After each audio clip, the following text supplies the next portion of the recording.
But as complicated and sometimes intractable as these challenges may seem,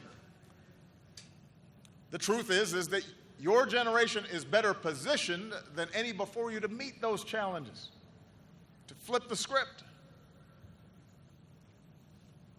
Now, how you do that, how you meet these challenges, how you bring about change, will ultimately be up to you. My generation, like all generations, is too confined by our own experience, too invested in our own biases, too stuck in our ways to provide much of the new thinking that will be required. But us old heads have learned a few things that might be useful in your journey. So with the rest of my time, I'd like to offer some suggestions for how young leaders like you can fulfill your destiny and shape our collective future. Bend it in the direction of justice and equality and freedom. First of all, and this should not be a problem for this group, be confident in your heritage. Be confident in your blackness. One of the great changes that's occurred in our country since I was your age is the realization there's no one way to be black. I take it from somebody who's seen both sides of the debate about whether I'm black or not. Past couple months, I've had lunch with the Queen of England and hosted Kendrick Lamar in the Oval Office. There's no straitjacket, there's no constraints, there's no litmus test for authenticity. Look at Howard. One thing most folks don't know about Howard is how diverse it is. When you arrived here, some of you were like, oh, they got black people in Iowa? But it's true. This class comes from big cities and rural communities, and some of you crossed oceans to study here. You shatter stereotypes. Some of you come from a long line of bison. Some of you are the first in your family to graduate from college. You all talk different. You all dress different.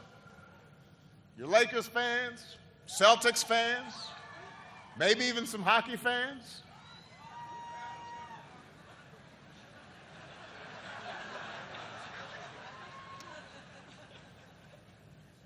And because of those who come before you, you have models to follow.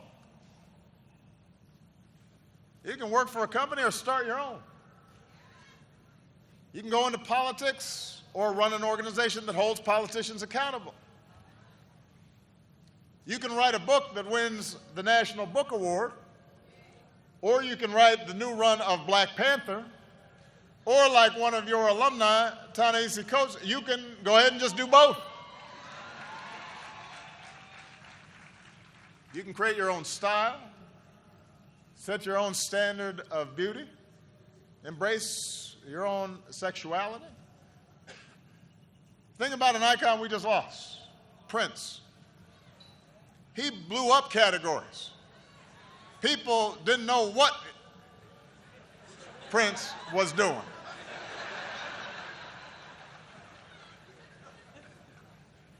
And folks loved him for it.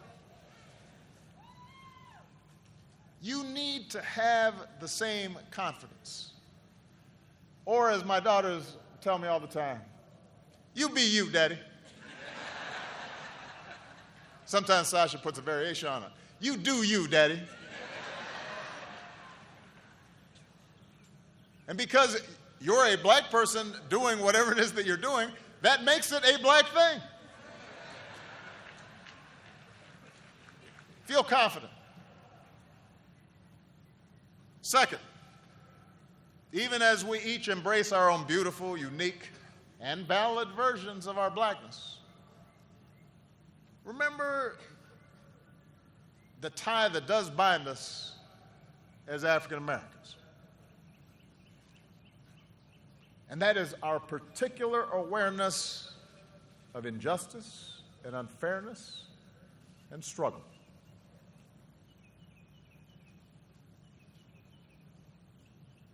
That means we cannot sleepwalk through life. We cannot be ignorant of history.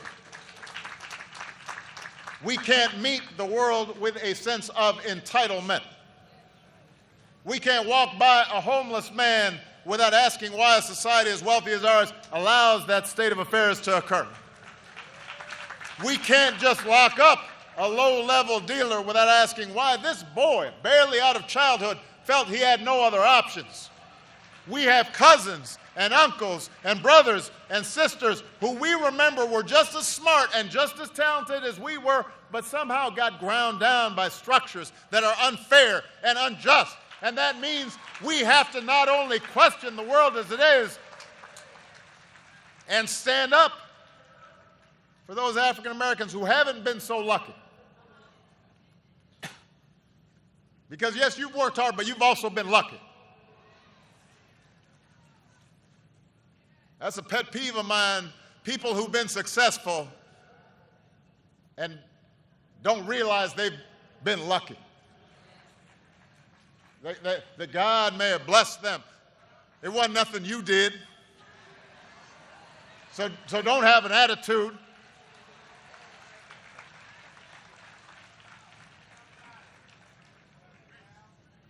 But we must also expand our moral imaginations to understand and empathize with all people who are struggling.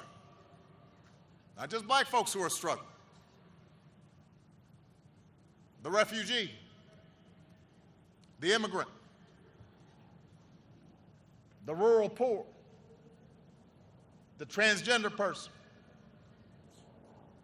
and yes, the middle-aged white guy who you may think has all the advantages, but over the last several decades has seen his world upended by economic and cultural and technological change and feels powerless to stop it.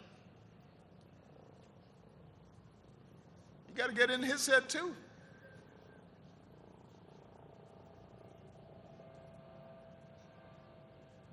Number 3,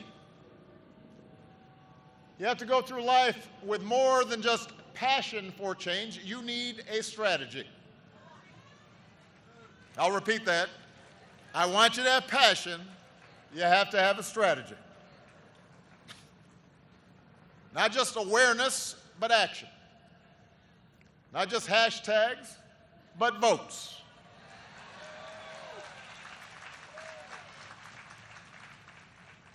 You see, change requires more than righteous anger. It requires a program and it requires organizing. At the 1964 Democratic Convention, Fannie Lou Hamer, 5 feet 4 inches tall, gave a fiery speech on the national stage. But then she went back home to Mississippi and organized cotton pickers. And she didn't have the tools and technology where you can whip up a movement in minutes.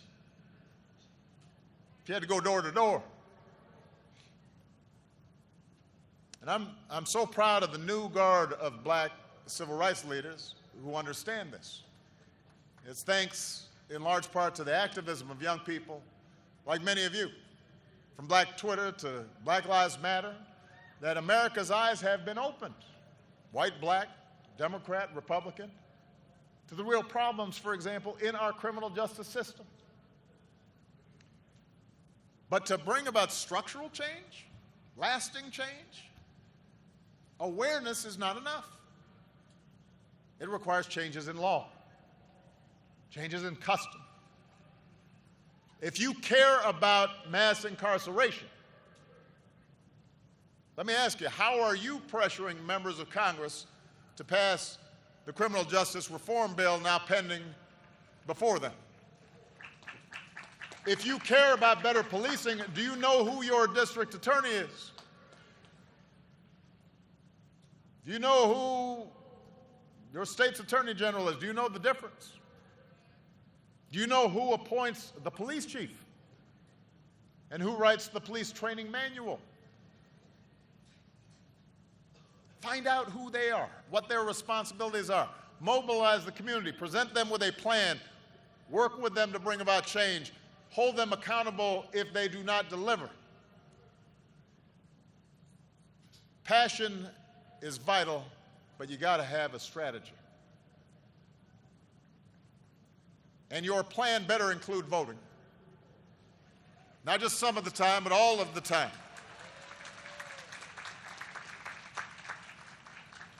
It is absolutely true that 50 years after the Voting Rights Act, there are still too many barriers in this country to vote. There are too many people trying to erect new barriers to voting. This is the only advanced democracy on earth that goes out of its way to make it difficult for people to vote.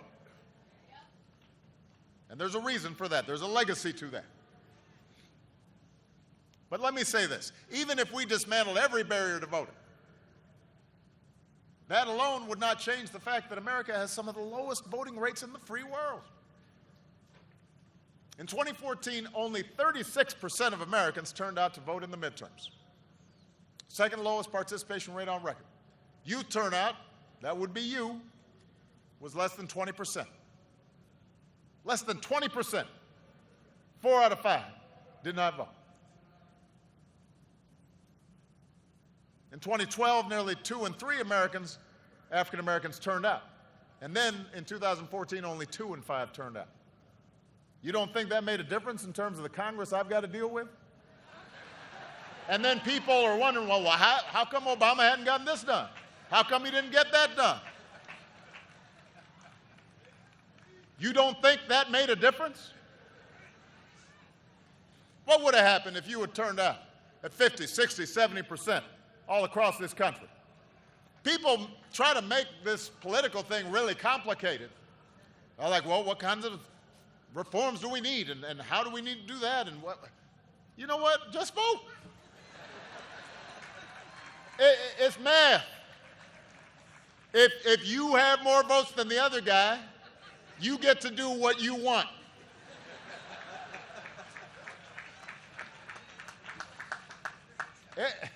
It's not that complicated. And you don't have excuses. You don't have to guess the number of jelly beans in a jar or bubbles on a bar of soap to register to vote. You don't have to risk your life to cast a ballot. Other people already did that for you. Your grandparents, your great-grandparents might be here today, they were working on it. What's your excuse?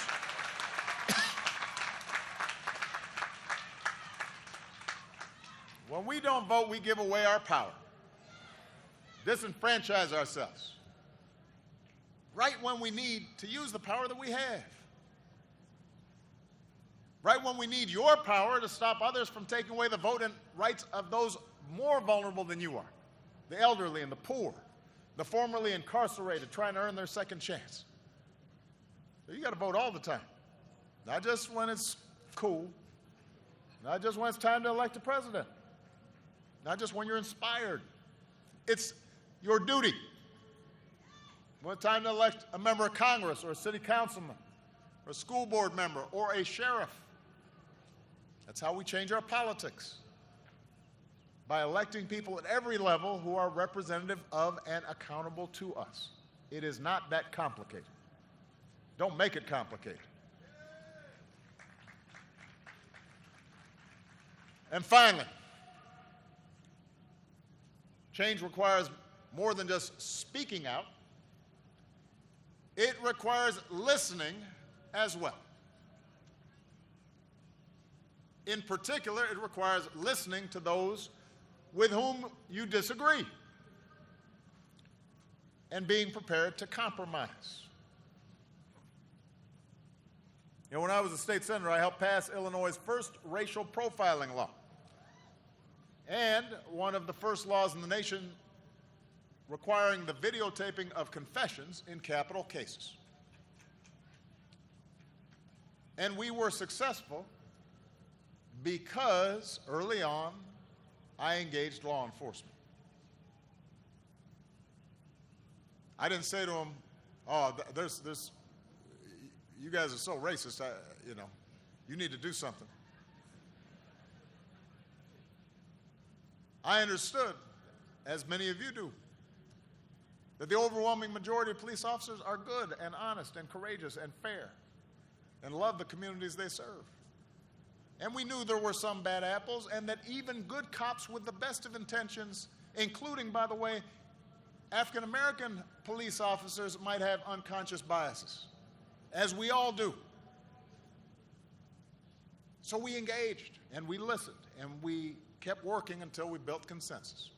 And because we took the time to listen, we crafted legislation that was good for the police because it improved the trust and cooperation of the community, and it was good for the communities who were less likely to be treated unfairly. And I can say this unequivocally. Without at least the acceptance of the police organizations in Illinois, I could never have gotten those bills passed. It's very simple. They would have blocked them. The point is, you need allies in a democracy. That's just the way it is. It can be frustrating and it can be slow. But history teaches us that the alternative to democracy is always worse. That's not just true in this country. It's not a black or white thing. Go to any country where the give and take of democracy has been repealed by one-party rule, and I will show you a country that does not work. And democracy requires compromise. Even when you are 100% right. This is hard to explain sometimes. You can be completely right, and you still are going to have to engage folks who disagree with you. If you think that the only way forward is to be as uncompromising as possible, you will feel good about yourself. You will enjoy a certain moral purity, but you're not going to get what you want. And if you don't get what you want long enough, you will eventually think the whole system is rigged. And that will lead to more cynicism and less participation and a downward spiral of more injustice and more anger and more despair. And that's never been the source of our progress. That's how we cheat ourselves of progress. You know, we remember Dr. King's soaring oratory. The power of his letter from a Birmingham jail. The marches he led. But he also sat down with President Johnson in the Oval Office to try and get a Civil Rights Act and a Voting Rights Act passed. And those two seminal bills were not perfect, just like the Emancipation Proclamation was a war document as much as it was some clarion call for freedom. Those mileposts of our progress were not perfect. They did not make up for centuries of slavery or Jim Crow or eliminate racism or provide for 40 acres and a mule. But they made things better. And you know what? I will take better every time. I always tell my staff, better is good. Because you consolidate your gains and then you move on to the next fight from a stronger position. Brittany Packman, a member of the Black Lives Matter movement and Campaign Zero, one of the Ferguson protest organizers, she joined our task force on 21st century policing. Some of her fellow activists questioned whether she should participate. She rolled up her sleeves. She sat at the same table with big city police chiefs and prosecutors, and because she did, she ended up shaping many of the recommendations of that task force. And those recommendations are now being adopted across the country. Changes that many of the protesters called for. If young activists like Brittany had refused to participate out of some sense of ideological purity, then those great ideas would have just remained ideas. But she did participate, and that's how change happens. America is big, and it is boisterous, and it is more diverse than ever. The president told me that we've got a significant Nepalese contingent here at Howard. I would not have guessed that. Right on. But it just tells you how interconnected we're becoming. And with so many folks from so many places converging, we are not always going to agree with each other. Another Howard alum, Zora Neale Hurston, once said, there's a good quote here, "Nothing that God ever made is the same thing to more than one person." Think about that. That's why our democracy gives us a process designed for us to settle our disputes with argument and ideas and votes instead of violence and simple majority rule. So don't try to shut folks out. Don't try to shut them down, no matter how much you might disagree with them. You know, there's been a trend around the country of trying to get colleges to disinvite speakers with a different point of view or disrupt a politician's rally. Don't do that. No matter how ridiculous or offensive you might find the things that come out of their mouths. Because as my grandmother used to tell me, every time a fool speaks, they are just advertising their own ignorance. Let them talk. Let them talk. If you don't, you just make them a victim. And then they can avoid accountability. That doesn't mean you shouldn't challenge them. Have the confidence to challenge them. Confidence in the rightness of your position. There will be times when you shouldn't compromise your core values, your integrity. And you will have the responsibility to speak up in the face of injustice. But listen, engage. If the other side has a point, learn from them. If they're wrong, rebut them, teach them, beat them on the battlefield of ideas. And you might as well start practicing now, because one thing I can guarantee you, you will have to deal with ignorance, hatred, racism, foolishness, trifling folks. I promise you, you will have to deal with all that at every stage of your life. That may not seem fair, but life has never been completely fair. Nobody promised you a crystal stair. And if you want to make life fair, then you've got to start with the world as it is. So, that's my advice.